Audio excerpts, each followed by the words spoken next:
नमस्कार मित्रांनो, आज आपण भारतीय संविधानातील अत्यंत महत्त्वाच्या कलम 7 बद्दल सविस्तर माहिती जाणून घेणार आहोत. कलम 7 हे नागरिकत्वाशी संबंधित आहे.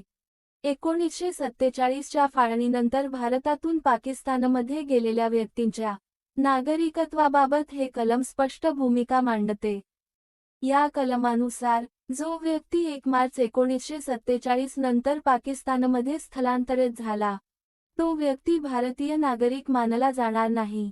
मात्र, या कलमात एक महत्त्वाचा अपवाद दिला आहे. जर अशा व्यक्तीने भारत सरकारकडून कायदेशीर परवानगी घेऊन भारतात परत येण्यासाठी अर्ज केला आणि ती परवानगी मंजूर झाली, तर त्याला पुन्हा भारतीय नागरिकत्व मिळू शकते. या कलमाचा उद्देश राष्ट्रीय सुरक्षा राखणे, नागरिकत्वाचे नियम स्पष्ट करणे आणि फाळणीनंतर निर्माण झालेल्या समस्यांवर कायदेशीर उपाय देणे हा आहे. म्हणूनच कलम 7 हे भारतीय संविधानातील एक अत्यंत महत्त्वाचे आणि ऐतिहासिक कलम आहे. जय संविधान, जय भारत.